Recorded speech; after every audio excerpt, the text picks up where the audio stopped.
जी तो दोस्तों, बहुत सारे लोग जो है ना इस बात पे भी कंफ्यूज होते हैं कि सॉलिड वर्क के कौन से टूल बार पे क्लिक करके सॉलिड वर्क को स्टार्ट करना है। तो ये मसला मैं आपका हल कर देता हूँ। आप देख रहे हैं यहाँ पर लिखा हुआ है सॉलिड वर्क 22। तो 2022 एक लिखा हुआ है, दूसरा कंप्रेसर लिखा हुआ है। आपने इन सब को इग्नोर करना है। ये देख लें आप, जितने भी हैं आपने सिर्फ इस पर क्लिक करना है। 2022 से नीचे वाले वर्जन्स के अंदर जो है ऑप्शंस कम होते हैं। कोशिश करें कि अपने पास 2022 एटलीस्ट जो है अपने पास रखें, या इससे ऊपर का वर्जन हो तो बहुत ही बेस्ट हो जाएगा। मैं अभी फ़िलहाल इसको बंद कर देता हूँ। मैं आपको शुरू से बताऊँगा कि हमने किस तरह से मैनेज करना है चीज़ों को। इसको बंद कर देता हूँ, फिर मैं इसको नए सिरे से आपको दिखाऊँगा कि ये कहाँ से प्लगइन्स ऑन होते हैं। अच्छा जी, सॉलिड वर्क 2022 जो है ये खुल चुका है। अभी इसकी मेन स्क्रीन आपके सामने है। सबसे पहले आते हैं फ़ाइल के अंदर। फ़ाइल के अंदर हम देखते हैं न्यू है। न्यू का ऑप्शन का मतलब यही है कि नई फ़ाइल आपने जनरेट करनी है। अगर इस पर हम क्लिक कर लेते हैं तो हमारे पास 3 ऑप्शन मिलते हैं, पार्ट, असेंबली और ड्राइंग। पार्ट हमेशा पहला वो पार्ट होता है। एक एक पार्ट करके जब हम मुख्तलिफ पार्ट्स कंप्लीट कर लेते हैं तो बाद में फिर हम उनको असेंबल करते हैं, सबको आपस में मिलाते हैं ताकि एक मशीनरी या कुछ भी वॉट एवर आप बना रहे हैं उन पार्ट्स को हम असेंबल कर लें ताकि एक कंप्लीट प्रोडक्ट की शक्ल में वो सामने आ जाए। तो जब वो असेंबली फॉर्म में आती है तो फिर आप उसके ऊपर सिमुलेशन भी कर सकते हैं। अच्छा, असेंबली के बाद हमारे पास तीसरा ऑप्शन है ड्राइंग्स का। ड्राइंग की कब हमें ज़रूरत पड़ती है? जब हमें कोई भी प्रोडक्ट मैन्युफैक्चर करवानी होती है। जब हम किसी भी मैन्युफैक्चरर के पास जाते हैं तो हमसे ड्राइंग की डिमांड करता है, तो हमें ड्राइंग इस वाले प्लगइन को यूज़ करना पड़ेगा और इस पर हम बनाएंगे। फिल वक्त मैं आपको ओवरव्यू दे रहा हूँ, तो इसको फ़िलहाल मैं कैंसिल कर देता हूँ। मज़ीद चीज़ें मुझे आपको बेसिक इस के मुतालिक बतानी है पहले। अच्छा, दोबारा से फ़ाइल में आएँ और यहाँ पर देखें आपके पास ये रीसेंट फाइल एरिया है। जो फाइलें आपने बनाई हुई होंगी वो यहाँ पर आपको दिखाएगा। ओपन का एक ऑप्शन मौजूद है यहाँ पर। ओपन से मुराद यही है कि आपने जो पहले से क्रिएट करके रखी हुई हैं, ये वो फाइलें हैं जहाँ भी आपने जिस भी फोल्डर में आपने जो भी वर्किंग डायरेक्टरी बनाई हुई होगी। और मैं आपको एक चीज़ बताता हुआ जाऊँ कि हमेशा जब भी सॉलिड वर्क को स्टार्ट करें तो इसको सॉलिड वर्क के नाम से एक वर्किंग डायरेक्टरी आप अलग से बना लें, ताकि आपका जितना भी काम हो उस फोल्डर के अंदर जमा हो जाए। मुख्तलिफ़ जगह पर सी में, डी में, डॉक्यूमेंट्स के अंदर इस तरह से फ़ाइल जब सेव होती हैं तो जब आप असेंबली करते हैं तो एरर आते हैं। तो ऐसा ना करें। जब भी आप काम करें तो एक ही फ़ोल्डर बनाएं और उसी को वर्किंग डायरेक्टरी के नाम दे दें। हमेशा जो भी फ़ाइल बनाए उसके अंदर ही सेव कर लें। यहाँ पर मैं आपको दिखाऊं कि अगर आप यहाँ पर पार्ट पे क्लिक करेंगे तो पार्ट सारे सामने आ जाएंगे। इसमें से अगर कोई असेंबली होगी तो वो असेंबली यहाँ पर शो हो जाएगी, और इसमें से अगर कोई ड्राइंग होगी तो वो ड्राइंग भी शो हो जाएगी, और यहाँ पर ये दोनों चीज़ें हो जाएंगी। देखा आपने कि मैंने ड्राइंग पे क्लिक किया तो सिर्फ ड्राइंग ही मेरे सामने आ रही है, बाकी चीज़ें असेंबली और पार्ट की कोई भी जो है वो फाइल मेरे सामने नहीं आ रही। ये ऑप्शन से इनको यूज़ कीजिएगा। उसके अलावा बहुत सारे यहाँ पर ऑप्शंस मौजूद हैं। किस तरह की फ़ाइल्स आल करेंगे तो जो भी पड़ी हुई होंगी यहाँ पे वो सारी फाइलें आपको शो कर देगा। ये सर्चिंग में काम आती है चीज़। तो एक चीज़ ये मुझे आपको बतानी थी, मैंने इसको भी क्लोज़ कर दिया। अब आते हैं यहाँ पर कुछ ज़रूरी प्लगइन्स जो होते हैं जो हमें हमेशा यूज़ करने होते हैं सॉलिड वर्क को स्टार्ट करने से पहले। जब हम अपनी एक वर्क बेंच जिस तरह से होती है ना, जब हम उस पर काम करते हैं तो अपने टूल्स जो है वो तमाम वहाँ सजा के रखते हैं कि हमें किन किन चीज़ों की ज़रूरत पड़ती है। तो इस तरह से आपको ज़रूरत पड़ेगी सॉलिड वर्क के अंदर। सबसे पहली बात होती है यूनिट की। तो अगर यूनिट आपको यहाँ कहीं नज़र नहीं आ रहे हैं तो कोई बात नहीं, आप यहाँ पर यूनिट्स लिखिए और यहाँ पर सर्च मार दीजिए। ये आ गया आपके सामने, इस पर क्लिक कीजिए। अब यहाँ पर आप इसको मीटर से मिलीमीटर में लेके जाइए। अक्सर औकात मैकेनिकल के जितना भी काम होता है वो मिलीमीटर्स के अंदर होता है। अगर आप सिविल वर्क से हैं तो आप उस हिसाब से फिट को कर लें, इंच को कर लें, जो भी आपको सूटेबल हो आप उसको सिलेक्ट कर लीजिए। यहाँ पर मैंने मिलीमीटर को सिलेक्ट कर दिया, ये एक ज़रूरी चीज़ थी। उसके बाद फिर मैं आपको यहाँ पर जनरल में लेके जाता हूँ और यहाँ पर जो है आपको रीसेंट फाइल्स का एक रीसेंट फाइल का जो सबसे पहला जो है ऑप्शन आपको नज़र आता है कि यहाँ पर कितनी डिस्प्ले हो। हमने यहाँ 50 रखी हुई, तो 50 फाइल्स जो है आपकी बनी हुई वहाँ पर रिसेंट डॉक्यूमेंट्स के अंदर नज़र आएंगी। आप इसको कम भी कर सकते हैं, आपकी मर्ज़ी, आप इसको 50 से ऊपर भी ले जा सकते हैं। अच्छा, इसके बाद ये ऑप्शन है इनपुट डायमेंशन वैल्यू, इस पर चेक इन कर लें। अच्छा, मैं आपको एक और चीज़ बताऊं, जो इसके अंदर बाय डिफ़ॉल्ट जो है सेटिंग्स हुई हुई हैं, कोशिश करें कि उसको आप ना छेड़ें। अगर आपको किसी भी प्लगइन्स की मज़ीद ज़रूरत पड़ती है तो आपको पता होना चाहिए कि ये जो चीज़ें हैं वो कहाँ से ओपन होती हैं, कहाँ से हम उसको चेक करके चेक इन करके दोबारा से अपने सिस्टम में शामिल कर सकते हैं। तो ये चीज़ें बस बताना मकसूद थी यहाँ पर। इसके अंदर कलर भी है, ये आपकी स्क्रीन के मुतालिक है कि कलर उसका कौन सा होना चाहिए, फ़ॉन्ट्स के कलर कौन से होने चाहिए, इस तरह की इन्फॉर्मेशन होती है। यहाँ पर डिस्प्ले के मुतालिक आ गई है इन्फॉर्मेशन, ठीक है।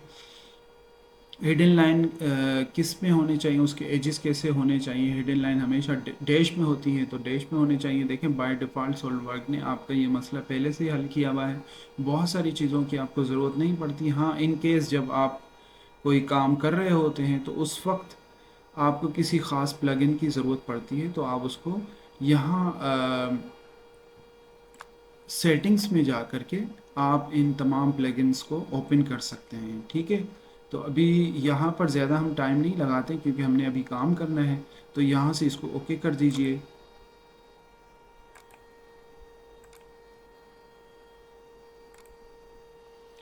अब हमने काम करना है एक नए पार्ट के ऊपर, तो हम जो है यहाँ सर न्यू फाइल करेंगे और इस पार्ट के ऊपर हम क्लिक कर देंगे और यहाँ से हम ओके कर देंगे। चलें जी, अब डिस्प्ले के लिए हम यहाँ पर इसको वाइट प्लेन कर देते हैं ताकि ज़रा स्क्रीन थोड़ी हमारी थोड़ी सी वाइट हो जाए, ताकि हमें चीज़ें अच्छी तरह से डिस्प्ले उनका समझ में आए। राइट हैंड पे आपको मिलेगी यहाँ पर ये प्लगइन्स है हमारे पास एक और, जिसके अंदर लाइब्रेरी मौजूद है और लाइब्रेरी के अंदर टूल्स हैं, बहुत सारे टूल्स हैं। इसमें कौन से टूल्स हैं, इनके अंदर देखते हैं कि क्या चीज़ है। यहाँ पर बेरिंग्स आपको AS के जो है स्टैंडर्ड के मुताबिक तमाम कीज़ मिल जाएंगी, ये कीज़ मिलेंगी, नट्स मिलेंगे, पिन्स मिलेंगे। तो ये इनकी लोकेशन यहाँ पर होती है। पहले जो है जितने सॉफ्टवेयर थे ऑटोकैड और क्रियो या प्रोई जो लोग यूज़ करते हैं या करते थे, तो उनको ये चीज़ें जो है ख़ुद से बनानी पड़ती थी। अब इसके अंदर जो है ये बाय डिफ़ॉल्ट चीज़ें मौजूद होती हैं, जिससे आपका टाइम बहुत बचता है। और इसका जो रेंडर है, रेंडर जो है, रेंडर ऑप्शंस भी बहुत ज़बरदस्त है, ठीक है। इसके मुतालिक भी मैं एक वीडियो बना चुका हूँ। यहाँ पर आपको ये देखें, ये हाइड हुए हुए थे, अभी हमने इनको शो कर दिया है। उसके अलावा एक्सेस होते हैं, ठीक है। यहाँ पर कोऑर्डिनेट सिस्टम है, इसको भी ऑन कर सकते हैं। तमाम ऑप्शन जिनको आप हाइड करना चाहें, जिनको शो करना चाहें, यहाँ से कर सकते हैं, ठीक है। अभी मैंने प्लेन्स को शो कर दिया है। प्लेन वही होते हैं जहाँ पर आपने जो कंस्ट्रक्शन करनी होती है और किस एंगल में करनी होती है, फर्स्ट एंगल में, थर्ड एंगल में, उस हिसाब से फिर आपको ये प्लेन्स काम आते हैं। अच्छा जी, लेफ़्ट साइड पे ये जो है ये मॉडल ट्री होती है। जैसे जैसे मॉडल बनता जाता है, बिल्ड होता जाता है, तो उसकी इंफॉर्मेशन यहाँ पर जमा होती जाती है। चलें जी, अब हम स्केच में जाते हैं। जब भी हम कोई चीज़ स्टार्टअप लेते हैं उसका, तो हमें स्केच से काम करना होता है। स्केच के अंदर आपको बेसिक टूल मिल जाएंगे, लाइन का, सर्किल का और स्प्लाइन का। जो लोग इन पे काम कर चुके हैं ऑलरेडी, तो उनको इन चीज़ों से पहले से ही नो हाउ होती है। एलिप्स का ऑप्शन है, आर्क का ऑप्शन है, रेक्टेंगल का ऑप्शन है और इसके अंदर एक ये ना स्ट्रेट स्लॉट का ऑप्शन है, जो कि दूसरे जो है सॉफ्टवेयर में नहीं होता था। तो ये भी बहुत अच्छा ऑप्शन है। इसके अंदर मज़ीद अगर आप इनकी कैटेगरीज, सब कैटेगरीज होती हैं लाइन के अंदर, सेंट्रल लाइन की और मिड लाइन की। इसी तरह से आपको सर्किल के अंदर भी जो है सर्किल और पैरामीटर सर्किल मिल जाएंगे। अच्छा जी, स्प्लाइन के अंदर भी मुख्तलिफ आपको ऑप्शंस मिल जाएंगे, इनके हम आगे चल कर के बात करेंगे। रेक्टेंगल के अंदर आपको जो है तकरीबन 5 जो है ऑप्शन मिलते हैं, जिसमें कॉर्नर रेक्टेंगल है, सेंटर रेक्टेंगल है, 3 पॉइंट कॉर्नर रेक्टेंगल है। और ये देखें, आर्क आर्क के अंदर भी आपको सेंटर मिड पॉइंट आर्क मिल रहा है, टेंजेंट आर्क मिल रहा है, 3 पॉइंट आर्क मिल रहा है। एलिप्स की बात की जाए तो एलिप्स के अंदर भी आपको ऑप्शन मिलते हैं। यहाँ पर सिंपल एलिप्स है, उसके बाद पार्शियल एलिप्स है, पैराबोला है और कॉनिक है, ठीक है। और टेक्स्ट मिल जाएंगे आपको, पॉइंट मिल जाएंगे। इसके अलावा अच्छा जी, यहाँ पर ये है पॉलीगॉन। कितनी पॉलीगॉन हमें यूज़ करना होता है जब हमें कोई नट बोल्ट वगैरह इस तरह की कोई मल्टी एजेस वाली कोई चीज़ हमें बनानी होती है, तो हमें इन चीज़ों की ज़रूरत पड़ती है।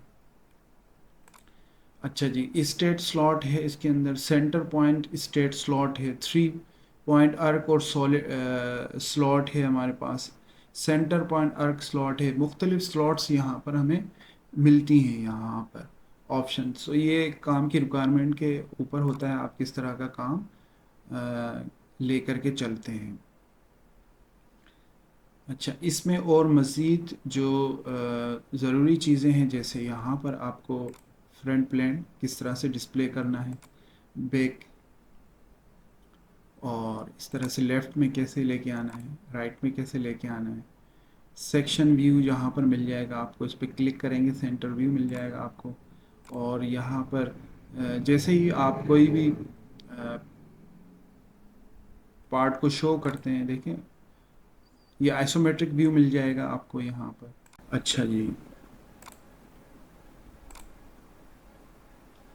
अब आते हैं कस्टमाइज के ऊपर।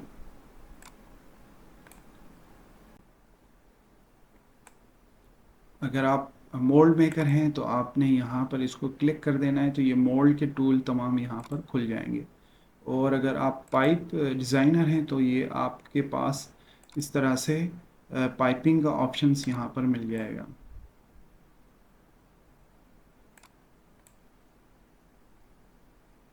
शीट फॉर्मेट के जब हम शीट फॉर्मेट जब हम ड्राइंग बनाते हैं तो उस वक्त हमें ज़रूरत पड़ती है।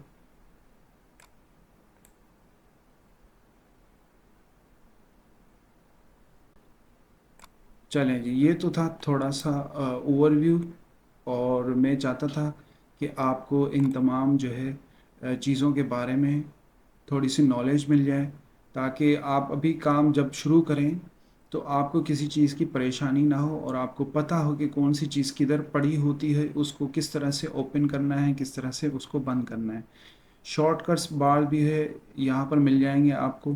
किसी भी किस्म की कोई शॉर्टकट आपको चाहिए तो ये टूल बार्स हैं, आप उन पर क्लिक कीजिए और अपनी डिज़ायर जगह पर उसको फिट कर दीजिए।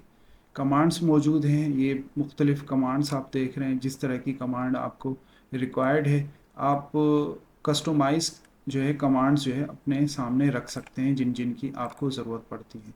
यहाँ पर आपको और भी ऑप्शन मिल जाएंगे, थोड़ा सा आप इसका ओवरव्यू ले लीजिएगा अपने हिसाब से, ठीक है।